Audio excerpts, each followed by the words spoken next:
Welcome back everyone to Sporting Logically. Today we are talking about arguably the two greatest basketball players that have ever lived, LeBron James and Michael Jordan. Now you can argue where they stand in your own personal rankings of the greatest players in NBA history if you'd like, which I'm sure some of you are already doing. But that isn't what we will be discussing today, as that topic has been gone over many times already. Instead, I thought it would be interesting to look back on the careers of these two players and point out 5 things that LeBron has accomplished during his career that MJ never did. To be clear, and please hear me when I say this, I'm not saying that LeBron is better or MJ is better. Again, that debate is not what this video is about. I just wanted to point out a few interesting things that LeBron does have over the great Michael Jordan.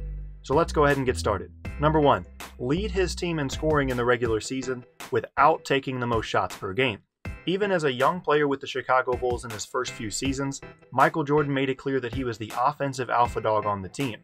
From his rookie season to his final season in Washington with the Wizards, Jordan led his team in shots per game for every single season of his career. Unsurprisingly, he also led his team in scoring almost every year, with the only exception being his 2002-2003 season with the Wizards as a 39-year-old, a season in which Jerry Stackhouse averaged 21.5 points per game to MJ's 20. On the other hand, in the 16-17 season, LeBron James averaged a team-high 26.4 points per game for the Cleveland Cavaliers, despite taking the second most shots per game on the team at 18.2. His all-star teammate at the time, Kyrie Irving, took the shots per game lead at 19.7, but averaged over a full point per game less than the King at 25.2 despite the extra field goal attempts. Number 2, go to 7 straight NBA Finals. Back in 2010, the Los Angeles Lakers won their second straight NBA championship in a thrilling 7-game series against the Boston Celtics. That season was the last time the NBA Finals did not involve a team with LeBron James on it. To be fair, the teams that James has led to the finals in that 7-year stretch have only won the trophy in 3 of those seasons, but the impressiveness of the consistency of the accomplishment still remains. In comparison, Michael Jordan also had a habit of making trips to the NBA Finals in bulk, with 2 separate trips spanning 3 consecutive seasons each. Even more impressive, MJ won the championship in all 6 of those appearances. Debate all you want about how MJ would have continued to make the finals if he didn't retire after the Bulls' first three-peat, or how LeBron had to change teams to get to 7 straight finals, or that he built super teams, or whatever other completely viable statement you want to make. But that doesn't change the fact that reaching the championship round of the NBA playoffs in 7 consecutive seasons is one of the most impressive accomplishments the modern NBA has ever seen, and something that even the great Michael Jordan wasn't able to do. Number 3, made more than 120 threes in a single regular season. As great as both LeBron James's career is and Michael Jordan's career was, their three-point shooting ability has never been a foundational part of their respectively dominant offensive games. Having said that, LeBron has a clear edge over MJ in terms of regular season three-point shooting numbers. The most threes that MJ ever made in a single year was 111, something he did in 2 different seasons. Although certainly aided by playing in the modern NBA, where the three-point shot is much more emphasized than it used to be, James has made 120 or more threes in a single regular season 5 different times, and is on pace to do so again this season. Number 4, never lost a first-round playoff series.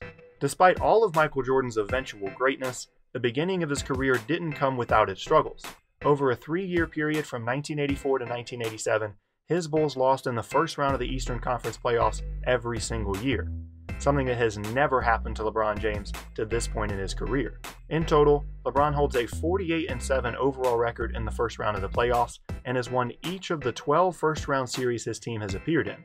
Even more impressively, he has reached at least the conference finals in 9 of his 12 playoff appearances, and the NBA Finals in 8 of the 12 as well.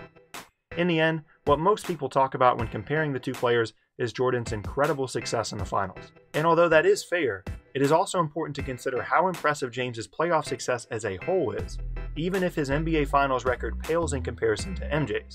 Number 5, led his team in every major statistical category in an NBA Finals. Points, rebounds, assists, steals, and blocks. Those are the 5 major statistical categories when considering per-game averages. Each of those have generally been divided up to a few different categories of players. The most points normally go to the best scorers and offensive players on the team, rebounds and blocks to big guys, assists to point guards, and steals to pesky perimeter defenders. Well, in the 2016 NBA Finals against the best competition the sport has to offer, LeBron James quite literally did it all for the Cleveland Cavaliers. putting on arguably the greatest overall performance in the history of the NBA Finals over a full series, and breaking a 52-year pro sports championship drought for the city of Cleveland in the process. With all the great performances Michael Jordan put up during the finals in his legendary career, not one full series matches the performance of James against the Warriors that season. In most years, MJ simply missed one statistical category, most often rebounds, to join LeBron in accomplishing this incredible feat. But ultimately, that heroic effort is something that MJ was never able to match. Thank you all so much for watching. I hope you enjoyed today's video, and I look forward to seeing your guys' feedback in the comments section below.